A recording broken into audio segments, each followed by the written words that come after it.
Pretty much everything that NBC News and the New York Times have told you about the war in Ukraine is a lie. The Russian army is incompetent, they claim. Ukraine is a democracy. Vladimir Putin is Hitler and he's trying to take over the world. Thankfully, the Ukrainians are winning. None of that is true. Every claim is false, the last one especially. The Ukrainian army is not winning. In fact, it's losing badly. Ukraine is being destroyed. Its population is being slaughtered in lopsided battles with a technologically superior enemy, or scattered by the millions to the rest of the globe as refugees. Ukraine is running out of soldiers. As that happens, the question will inevitably arise, who's going to replace them? If the Ukrainians can't beat Putin, who will? The answer, of course, will be us. American troops will fight the Russian army in Eastern Europe. That's most likely. And the assumption is we'll win. But will we win? Probably not, says former Army Colonel Douglas MacGregor, a decorated combat veteran who advised the Secretary of Defense in the last administration. The U.S., says MacGregor, is on the brink of a catastrophic war that could very easily destroy us. Few Americans seem to understand that, but they should. Doug MacGregor is now the CEO of Our Country, Our Choice, and we sat down with him recently. This conversation is worth hearing. Doug MacGregor, thanks for joining us. How would you assess and describe the state of the war in Ukraine right now? That's an important question, and not enough people have good answers at this point. I think all of the lies that have been told for more than a year and a half about the Ukrainians are winning, the Ukrainian cause is just, the Russians are evil, the Russians are incompetent, all of that is collapsing. And it's collapsing because what's happening on the battlefield is horrific. The Ukrainians now, we think, have lost 400,000 men killed in battle. We were talking about 350,000 a few months ago. Within the last month of this supposed counteroffensive, which was to sweep the battlefield, they lost at least 40,000 killed. We don't even know how many people have been wounded, but we know that probably upwards of 40 to 50,000 soldiers are amputees. We know the hospitals are full. And we know that Ukrainian units at the platoon and company level, that's with anywhere from 50 to 150 to 200 men, are in piecemeal fashion surrendering to the Russians. Not because they don't want to fight, it's because they can't fight anymore. They have so many wounded, they can't evacuate them. And commanders are saying, well, if I can't evacuate my wounded, I'm going to surrender because otherwise the wounded will die. And so they call the Russians, and they all speak Russian, and tell them on the radio, look, I've got 50, 60 wounded here. I'm going to surrender because I don't want them to be killed. And the Russians from the very beginning have always treated the Ukrainian soldiers very fairly and very gently. And so they know they're not going to be abused or mistreated. They know they can actually be exchanged for Russian prisoners in the future. So they're surrendering. And I think we're going to see this army that we've been spending so heavily on increasingly melt away. And at the same time as we're talking, if you look at this long banana-shaped strip of territory in southern Ukraine that the Russians control, if you go to the northeastern corner of that, south of this city called Kharkiv, there are major offensive operations taking place there right now. And the Ukrainian forces are being swept away in front of the Russians. And again, all of this happens in a way that is just not reported in the West. And in the meantime, rather than admit that this is a terrible tragedy that should be ended on humanitarian grounds, if no other, that the killing should stop, as President Trump said, stop the killing, we're going to continue. And this puts the Russians in the unhappy position of marching further west, because from the very beginning, Putin and his advisors were never interested in a war with NATO or the United States. That's why you've had such incrementalism, this slow grind of movement forward, defensive operations for a long period to build up the force, and then continued offensive operations. They have over 300,000 combat troops in reserve in Russia. And I think they're sitting there and not being released to fight because President Putin anticipates the possibility that we will intervene in Western Ukraine. And if we intervene in Western Ukraine, the Russians will be ready for that. And the consequences for us and for NATO will be devastating because we are not ready to fight the Russians. Why? Oh, I think the readiness has been on the decline for a long time. You've had an almost steady, uninterrupted decline in the discipline that makes soldiers fight. Discipline is a tough thing. We don't always understand it. Discipline is really a form of habit, and you build those habits over time through repetition, but you also build it under stress, under pressure, so that it sinks in. And then you build cohesion within the framework of those units. You don't build cohesion when you're dividing the force on racial grounds, when you're pushing people who are clearly unqualified up the ranks to command, when you're rewarding people for anything other than demonstrated character, competence, and intelligence. All of those things are demoralizing, destructive to military establishments. The Army and the Marines are suffering with it. So is the Air Force and the Navy. And there's no easy fix. And these cracks that are just cracks at the moment will become giant fissures if you go to war. So you spent the bulk of your adult life as an Army officer, went to West Point, commanded troops in battle. You're a combat veteran, decorated. But you entered the Army right at the tail end of Vietnam. That's right. When it was famously at its nadir. Yes. How would you compare the readiness of the current U.S. Armed Forces to, say, 1975 at the end of Vietnam? I think that in terms of morale and discipline, we are close to where we were in the late 70s. We have a lot of people that are confused about what needs to be done. We've lost a sense of what's right. In other words, you don't have people that have served long enough in formations to know what right looks like, so that you can see a battle group, whether it's a battalion size or brigade or larger, and you know what makes things work. You know what it takes to fight in battle. We don't have very many people like that because since 2001, most of the fighting has been on a very small scale against a fleeting enemy. Running around in sandals with an AK-47, relying heavily on explosives, mines to kill and maim Americans. About 87% of our losses were really a result of explosives that came from mines. This is not an army that is accustomed to fighting anybody who can fight back. If I were going to compare it to an army, a better comparison would probably be the French army before the Franco-Prussian War, because the French had fought Mexican bandits, Mexican rebels. They'd fought Arab bandits, Arab insurgents. They'd had a little experience fighting disgruntled, demoralized European troops, Austrians in northern Italy, but they hadn't faced a truly modern enemy. But people were convinced that the French army was the greatest army in the world because they'd fought in North Africa, in Indochina, Mexico, all over the world. That war was a catastrophe for France, and that army was decimated in months by a Prussian army that was a modern force, highly disciplined, very competently led, trained, and equipped. So we're not there. We have equipment that is decades old. The tanks that I served on, for instance, when I went to war in 1990, were virtually brand new, state-of-the-art. Those tanks are still out there. They've been rebuilt, but they're not new anymore. They're no longer as capable as they once were. I'll give you a quick example.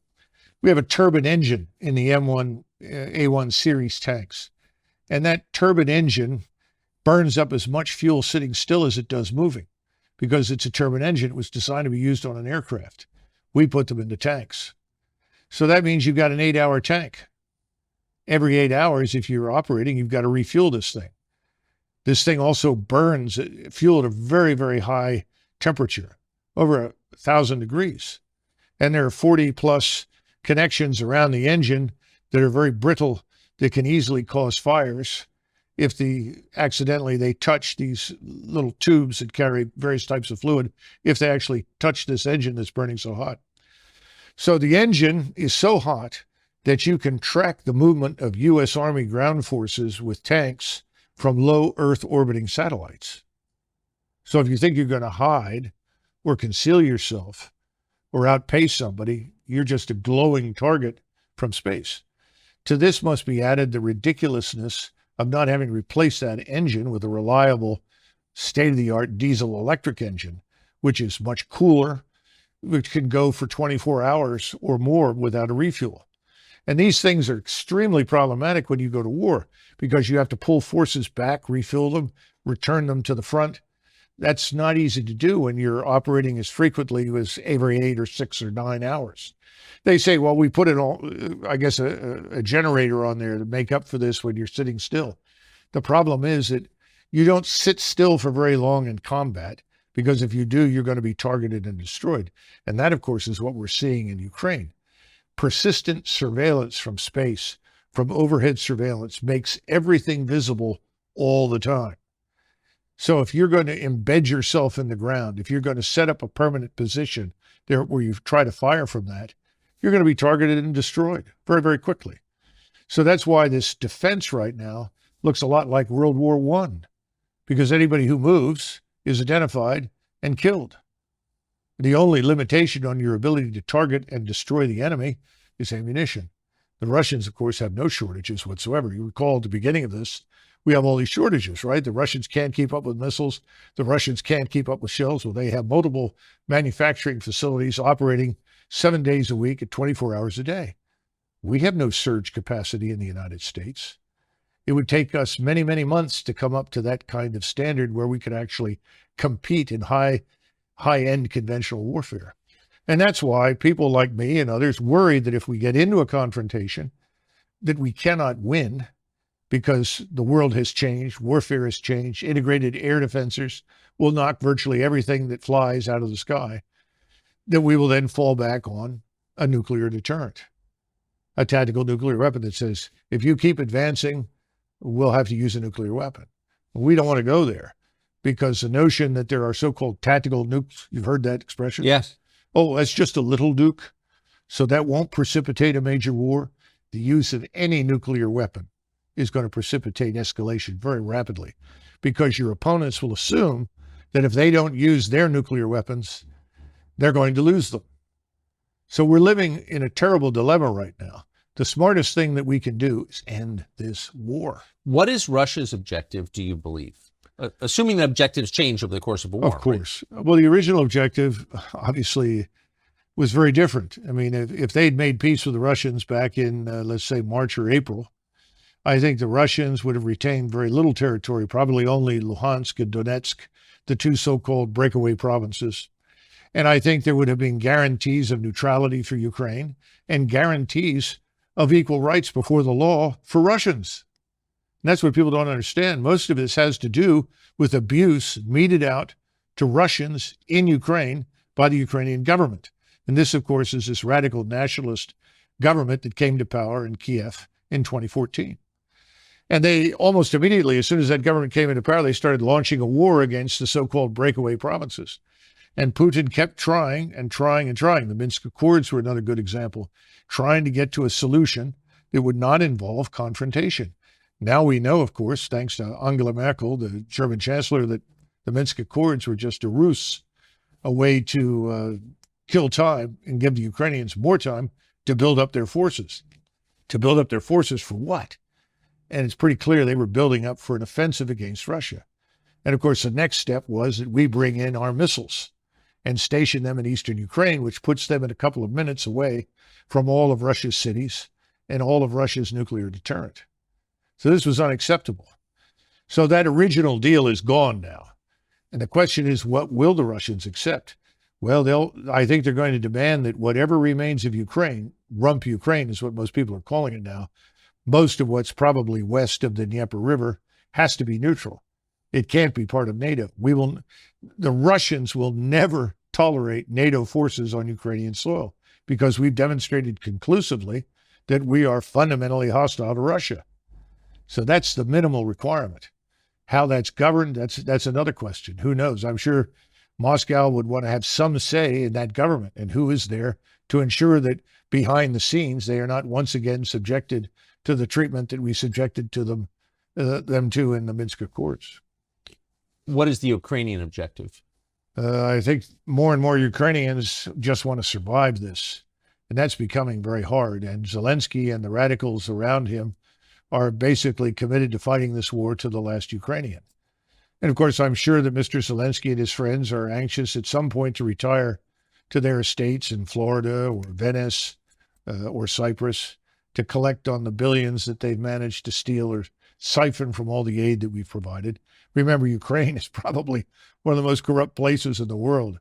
A friend of mine who had spent time in the old Soviet Union and also lived in Mexico came back from a visit to Mexico, and he said, it's hard to believe this, but Ukraine is more corrupt than Mexico. Wow. And I think that's true. So this is a world-class disaster. 14 million Ukrainians have left the nation, presumably never to return, because when they're asked in Germany or France or Croatia or Spain or wherever they go, we will never go back. So what are you going to do with this country? And then, of course, we have the usual suspects, the great agricultural business conglomerates, along with BlackRock, who have their eyes on the fertile Ukraine ground in Western Ukraine. I suppose there'll be a big effort to get control of that in some fashion. That may not work, though, once this war ends with a complete and utter defeat of the Ukrainian regime. Who is Zelensky? Exactly. How would you characterize Zelensky? Well, Zelensky... George W. Bush called him our generation's Winston Churchill. Well, this is W, right? Yeah. Not a very thoughtful man.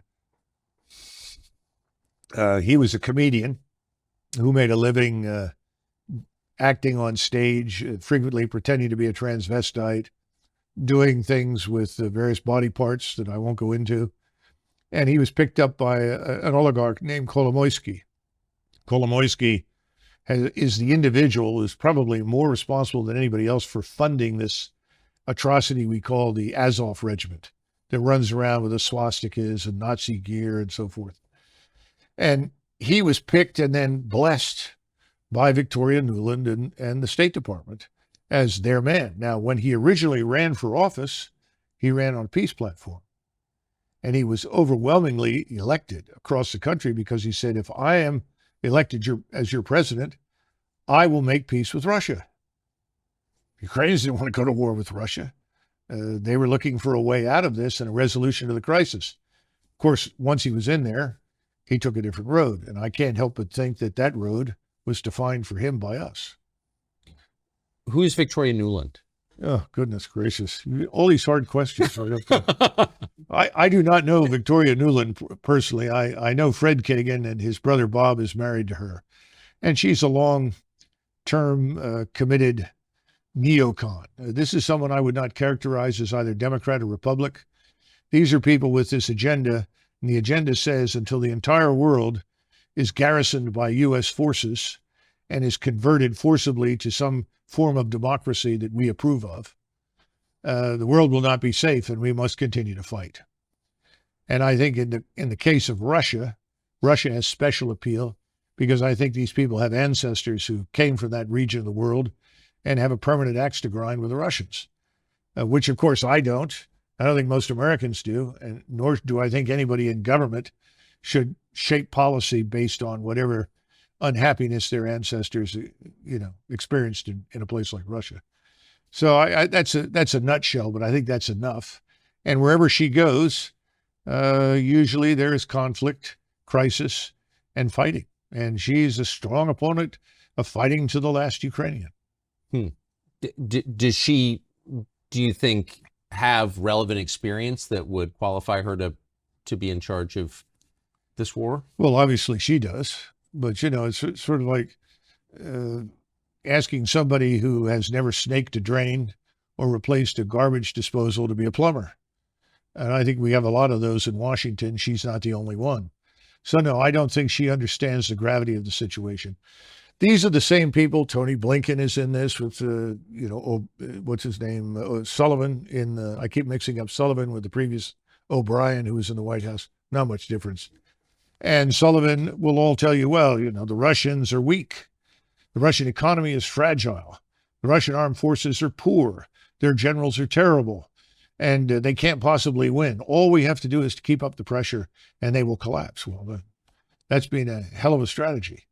And it's killed large numbers of people and created millions of refugees and destroyed the country, but it hasn't hurt Russia. And Russia today is stronger than it has been in 30 or 40 years. You have a Russian military establishment that is now more potent and more capable than the Russian military was in the mid-1980s. Why? Wars typically, don't they degrade a military force? Well, the Russians have been very, very careful and deliberate, very cautious about the expenditure of life. What do you think the casualty numbers are in Russia? You know, that's a hard one to estimate. I think probably 50,000, 40 to 50,000 killed, maybe another 40 to 50,000 wounded. Wait, total? Yes. As compared to the Ukrainian? 400,000 dead. Yeah. So this is... The ratio is 1 to 5. You believe those numbers are roughly accurate? Yes. Yeah, absolutely. And these are 50,000 to 400,000, that's a larger country, or with a much smaller country with a much smaller military. I mean, that's a grotesque. Oh, it is. And the manpower is leaving Ukraine as quickly as it can get out because people don't want to be thrown into the meat grinder. You can't defeat what the Russians have built. They were the first back in the 1970s to understand the criticality of linking intelligence, surveillance, reconnaissance in space, as well as on land and at sea, with strike weapons.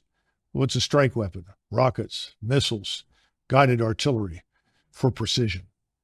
They've done that extremely well. So that's one of the reasons they have thousands of guns, hundreds of rocket launchers, hundreds of ballistic missile launchers, cruise missiles, and so forth. And these are then linked to that ISR. So the response time is almost instantaneous. A Ukrainian formation is located at this spot next to this building on the outskirts of, say, Kharkov. They can have missiles on the way to those targets, or rockets or drones, within the space of perhaps 5, 6, 7 minutes. So this is a very well structured, well-organized machine. And the machine is grinding up everything in front of it. And it's not going to be defeated. What about the space-age military technology that we've been sending to Ukraine? That hasn't brought parity? Well, first of all, a lot of the equipment we send over there is, quite frankly, obsolete. It's very old. It's not new. We've given them a few new items, but not much. And remember what I said about missiles. We sent them some Patriot missiles. And I think at this point in this newest round of money, what, $750 million, something like that, we're sending 33 missiles, Patriot missiles. These are missiles that are used to shoot down aircraft or cruise missiles, incoming opposing forces. Every time you're in air defense, people will tell you if there's a target out there, you shoot 2 missiles at it as a minimum to make sure you get the target. Well, you run out of our missiles in the space of a few days. 33 missiles will be gone in 2 or 3 days. You can't possibly defeat the thousands of projectiles that are being hurled in your direction. And the radars, of course, emit, and so your radars light up and become targets. This is a no-win situation because the Russians, though they were not prepared in February 2022 for this kind of war, they are now. And they're continuing to prepare, which includes continuous mobilization. They're up to 750,000 troops in and around Ukraine. Most of them are on the outskirts, Belarus, Western Russia, down in southern Ukraine. That number is going to rise over the next year, I would expect, to 1.2 million. And people are reservists being called out of universities. People are being through the military now, working in universities to become engineers, architects, mathematicians, whatever. They're being pulled out, put in uniform, and readied. Because, again, our intransigence, our demonstrated hatred and hostility for Moscow and for Russia has convinced the Russian people, as well as the leadership in Moscow, that they are going to have to fight us and anyone who is allied with us. So they're preparing for that eventuality. That's why it's so important that we have to wake up, understand what we've done has backfired. Whatever we set out to achieve has failed. What we need to do now is stop this and come to a settlement that we may not like, but it needs to happen, and soon, before this thing is out of control. Eventually, you keep this up within the next 6, 8 months, you'll see hundreds of thousands of Russian troops on the Polish border. That is not what we set out to achieve. No, it's a terrifying disaster. At what cost do you think to the United States? The latest estimates since 2001 spending, including the spending in Ukraine, all the military spending designed to support these interventions, conflicts, wars, whatever you want to call them, about $14 trillion. Now, that 14 trillion is largely debt financed. So then you have to move from the 14 trillion to where we stand now in national sovereign debt, which of course I know the economic luminaries think is meaningless. But you have 130 million workers. And you look at those figures and suddenly you realize that every adult male or woman in the United States who works for a living has a debt hanging over them of roughly $240,000 in order to deal with what the 14 trillion have added to the national sovereign debt. And this is part of the issue that people are walking away from this war for good reasons. Look, the average American earns about $31,000 a year. That's it. The average American pays about $16,600 a year. Now, the people in Congress, this doesn't affect them or in the Hill or inside the Beltway. We're talking about the real Americans who live out there who are scratching out a living. Keep in mind that a person who works all his life and then tries to draw on Social Security can expect a monthly payment of probably $1,400 if they're lucky, $1,400. We hand every alleged asylum seeker, illegal migrant pouring in through the border in Texas or wherever else, we hand them when they get there $2,200. And we put them on that $2,200 diet from there on out per month. Yet somebody who works all his life, retires and draws Social Security gets $1,400. The Afghans who were hanging on to the planes in Kabul trying to come to the United States, when they arrived, they received $2,200 a month. Now, if you can make sense out of this, please try, because I don't think most Americans can make sense out of this at all. And that's one of the reasons people have said, not because they know anything about Ukraine. Most Americans don't. If they knew anything about the history of Eastern Europe, they would all say, get out. Because the wars and the blood and the hatred that have been characterized to that part of the world for hundreds of years is something we can't sort out. We can't fix it. We shouldn't try to arbitrate it. We don't know anything about it. We shouldn't be in this, is the bottom line. I think Americans have figured that out. But now they're beginning to look at the numbers and the figures and they say, what happened to consent by the governed? Instead, we have contempt for the governed. Whatever the governed want, they don't get. Who gets it? Well, the donors get what they want. You know, somebody was joking the other day and said, you know, Doug, if the donors were cannibals, they'd feed the American people to them. That's the attitude in Washington, D.C. What's the donor want? Give me more money. It's a catastrophe. It's the destruction of our whole republic. And I don't think people realize how far gone things are. A lot of Americans sense it.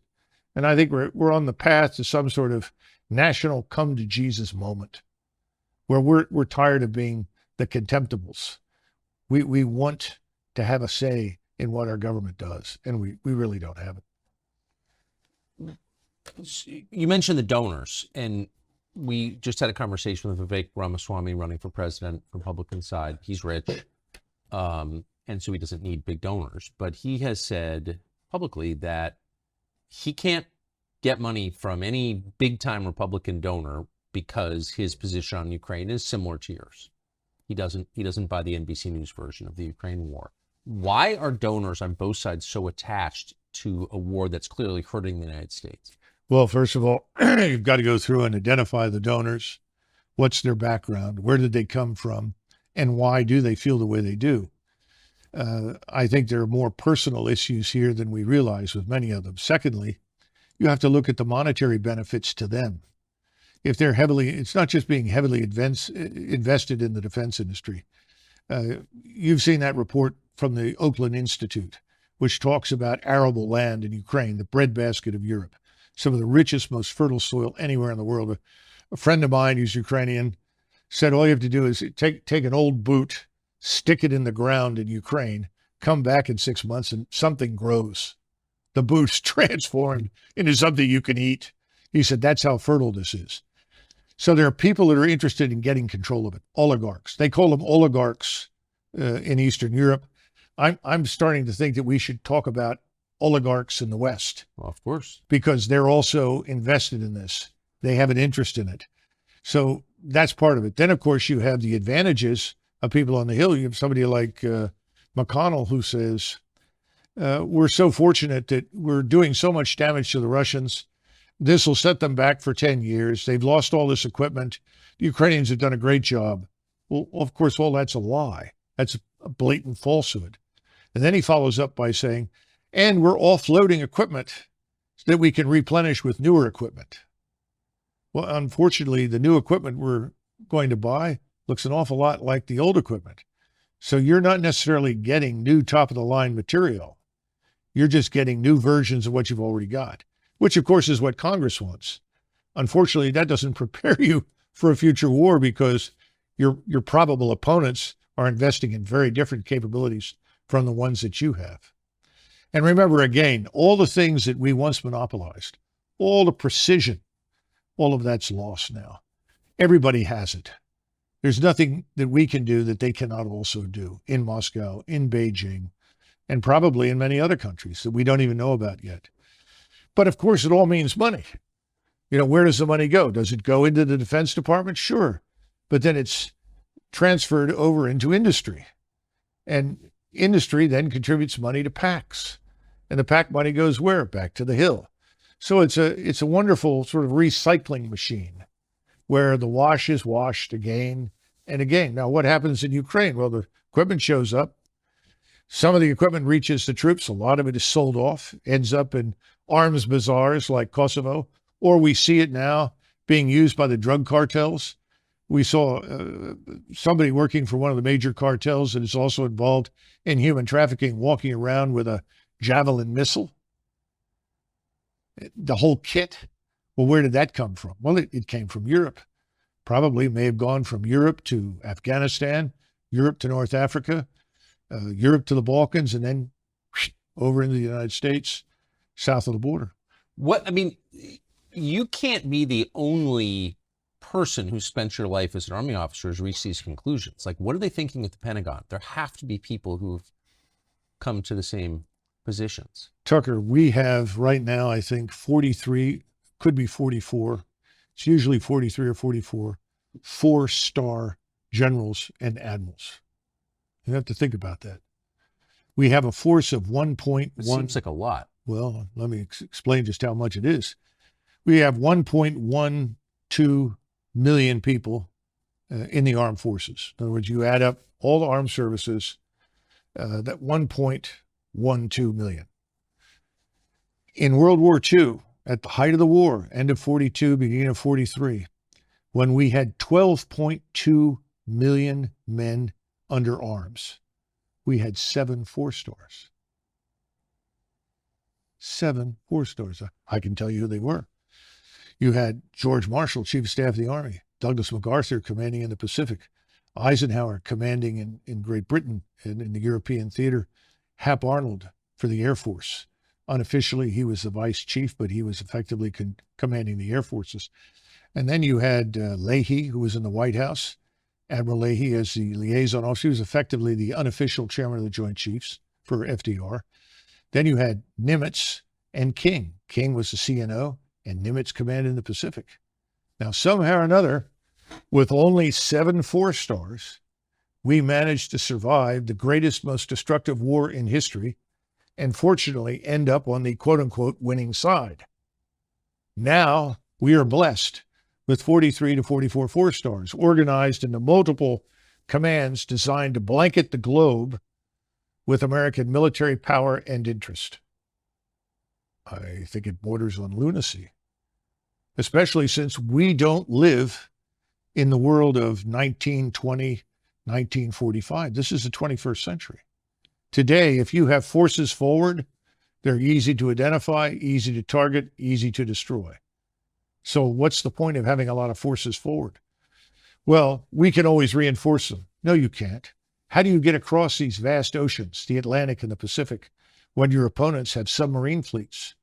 How many ships do they have to sink, supply ships, transports, before everybody says, that's it, we're not going? Same thing true for aircraft. Well, we have better aircraft. We may have better aircraft, but we don't have very good air defenses. We've neglected air and missile defenses for years. In the Army, they always treated theater air and missile defense as sort of the redheaded stepchild, because we haven't fought anybody that compelled us to defend ourselves from missile and air attack. Well, those days are over. In other words, if you press this war with Russia in Central East Europe, it will reach us here in the United States. People aren't thinking about that. How many Americans do you think are assisting or fighting on the side of Ukraine right now? Well, I don't know, but I imagine it must be hundreds, because the President of the United States, as you know, has authorized combat pay for Americans in uniform in Ukraine. Now, didn't specifically say uniform, just said Americans serving in Ukraine. So I imagine large numbers are in other uniforms, not necessarily American. Some may be assisting contractors or working with them, but a substantial number. And again, thus far, the Russians have been very careful about not necessarily targeting them. And it would be a mistake to assume that the Russians don't know where they are. And the latest strikes that we've had over the last couple of months have been all the way out on the border with Romania, the border with Poland, the border with Moldova. Precision strikes, Kinshal missiles carrying 1,000-pound warheads. Great accuracy, very destructive. Why? The Russians are sending a message. If you think you're going to hide from us if you come in here, you're not going to do that. If you cross these borders, we will annihilate you. You'll never get to the Dnieper River. We won't permit it. And we need to come to terms with these realities, because we can't defeat it. And see, this is the sad part. Somebody will say to me, well, Doug, you don't sound very patriotic. I'm not patriotic. I put my life on the line for the country. I have no compunction about fighting or killing anybody if we need to do it. Don't get me wrong. We don't need to do this. That's the point. This is unnecessary. And if we do it, so I think a lot of Americans suspect that maybe our military force is weaker than we think it is. You're saying it's much weaker than we think it is. Think of it like an engine. You have a 500 horsepower engine in 1991, and the 500 horsepower engine goes from 500 to 400 to 300 to 200 down to 100. Now, you don't notice very much because you don't put the pedal to the metal. It's good enough to get to the grocery store. It's good enough to drive on 95 for 50 miles. But if you put your foot down the pedal, you're going to discover that this is a very weak engine. It's not performing very well. It doesn't have what it once had. In other words, we've gone down in the horsepower arena militarily. This is the warning. This is what people need to understand. People say, well, what about all the money we spent? That's a damn good question. You spend all this money, what are you getting for it? Where did the money go? Who's making the decisions? And you have separate services. Each service lives in its own world, has its own doctrine, its own bureaucracy, its own way of war. All this jointness is just, fugazi nonsense. And you got lots of generals, and every general has a reason to exist. And every general has 1,000 men in his headquarters, every 4-star. And every 4-star needs money for his projects. And this becomes a giant trough feeding frenzy for people on the Hill. And nobody ever bothers to stand up and say, why? What are we doing this for? I mean, just look at what's happening in Africa. Niger decided they'd had enough of their French overlords. The French retained ownership of virtually 50% of everything of value in their colonies in Afrique du Nord. Now, that's French business. Whatever the French want to do, it's fine with me. But my point is, we're involved there because we built an airstrip in Niger, and we marched in there to defeat Islamists.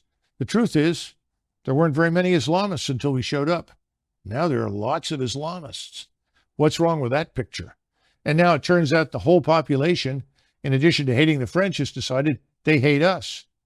So we've had a coup in Niger. It's now being backed by the Algerians, as well as the neighbors. And people are saying, well, We trained them. We gave them assistance, and they're turning on us. Oh, it must be the Wagner mercenaries. There aren't any Wagner mercenaries in the place. In other words, that we may have gone in there and blown it on our own, made mistakes of our own, backed the wrong horse, whatever you want to call it, doesn't occur to anybody. Well, it must be those Russians, or maybe those pesky Chinese. We have this unfortunate habit of seeing ourselves as always wearing the white hat, always doing everything right, and we miss the truth. And the truth is, soldiers, sailors, airmen, and Marines do what they're told. They'll go wherever you ask them to go. They'll put their lives on the line.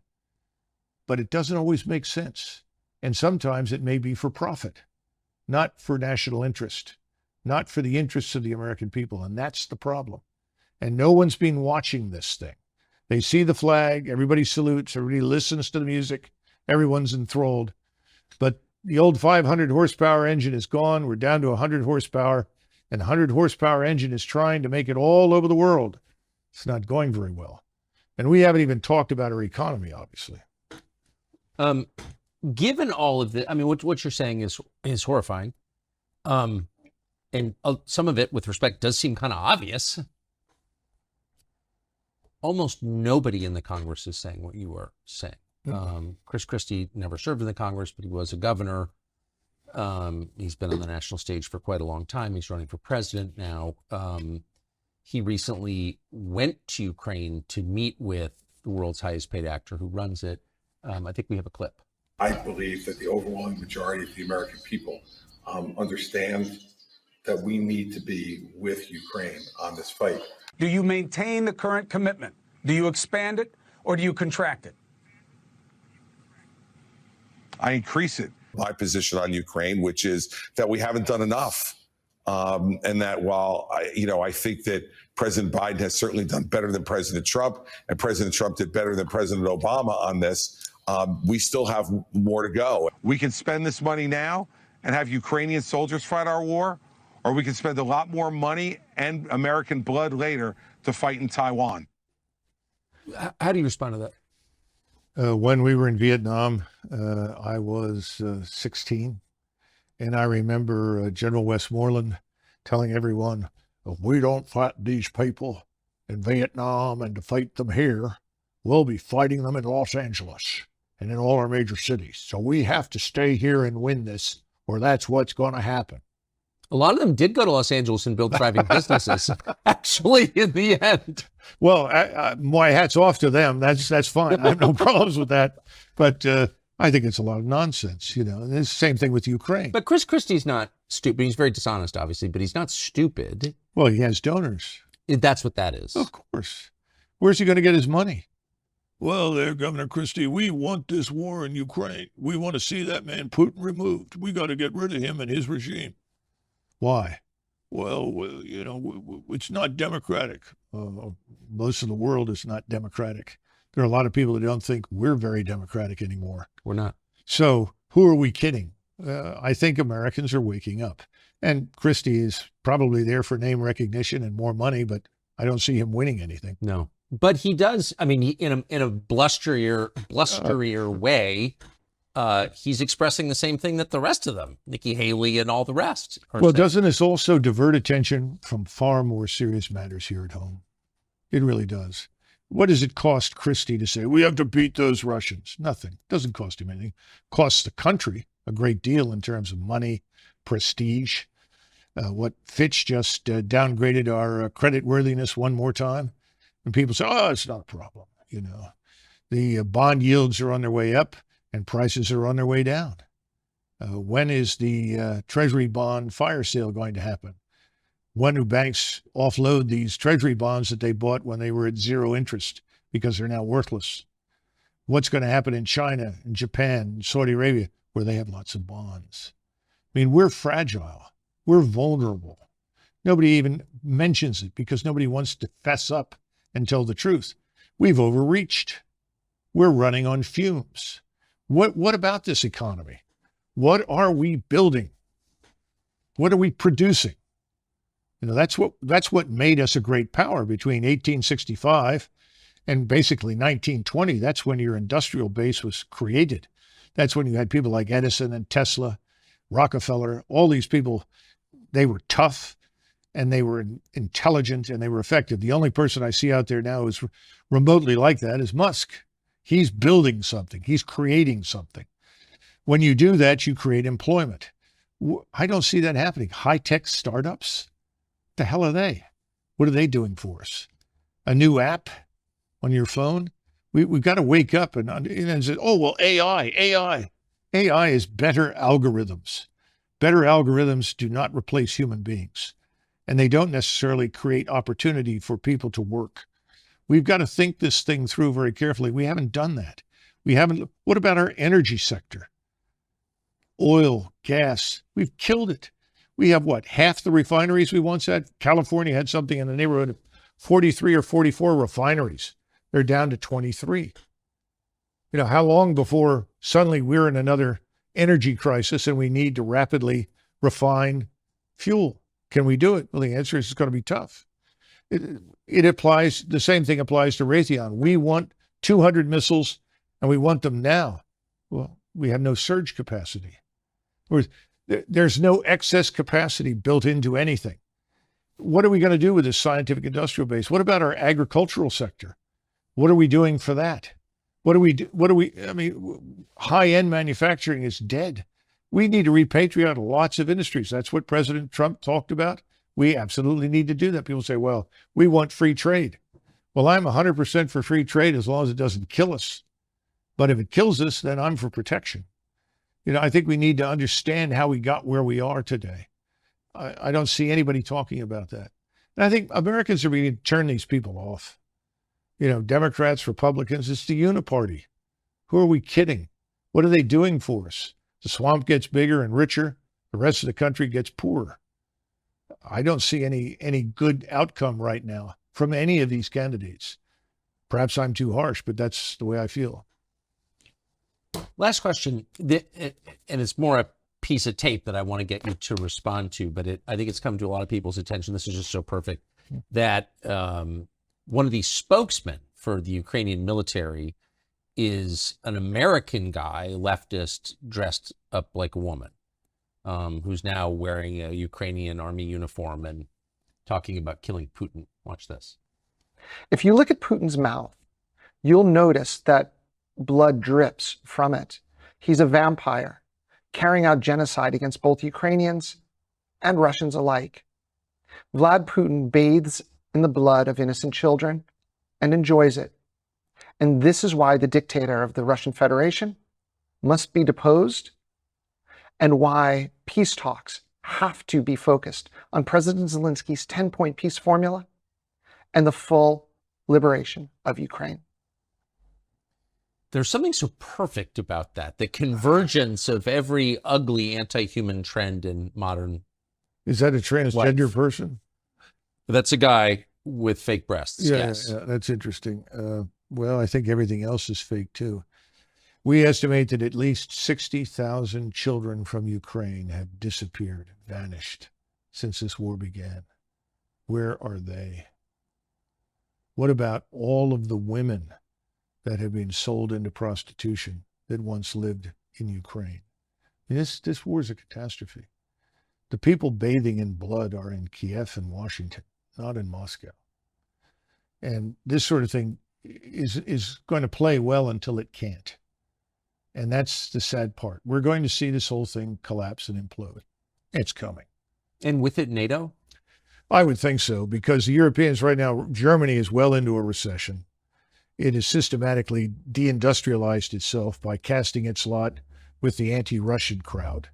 And remember that in Europe, it was not very difficult to supply stereotypes left over from the Second World War of the Soviet armed forces. The Soviet army was, an exercise in barbarism and savagery, mass rape, you name it. It was terrible.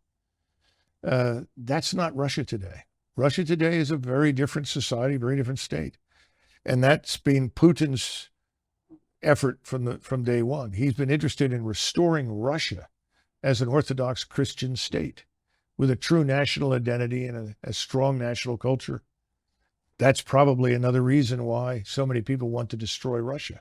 because it's the last European state that has not been flooded with foreigners and turned into some sort of polyglot experiment, which is failing badly, by the way, because at some point, all of these unwanted people in Europe, and for that matter, here as well, I suspect, when things fall apart economically, it's going to get very hard on them. Because people are going to look around and they go through this, well, wait a minute, I'm an American. Who are you? What are you doing here? Why are you living that way? Why are you being subsidized? I'm a German. You know, you don't belong here. You need to go home. I'm getting $1,400 a month in retirement that I paid into my entire life, and you just show up from Congo and you're getting $2,200. Well, here's another one. The president announced yesterday on one of these tweets, somebody tweets for him, obviously, that the people that have lost everything in Hawaii, thousands of them lost everything, are going to receive a one-time payment of $700. Now, I haven't been to Hawaii in a long time. I'm not even sure I've ever been there, but I know that $700 isn't going to take care of a family for very long. No. But in the meantime, hundreds of millions, billions of dollars continue to flow into this black hole called Ukraine, which I think is an exercise in fraud, deceit, and criminality, to be blunt. So when's it going to stop? When are we going to take care of Hawaii? Let's go back to Ohio, where we had the derailment and the chemical spill. 4,000 human beings living in this area. The water is still not fit to drink, as I understand it. We wouldn't even invest the money to move those people to a safer area, even if it meant temporary housing or permanent housing, until this thing was cleaned up. What have we done? This is the problem. It is America last on every level. The last people who are consulted, the last people who are benefiting from anything that goes on in Washington are Americans. This cannot go on. It's got to end. And I think it will end. But unfortunately, it's like everything else. We're going to have to be pushed over the cliff into the abyss. I think that's where we're headed. Well, on that cheerful note, retired Colonel Douglas MacGregor, thank you. Sure was great. You often hear people say the news is full of lies.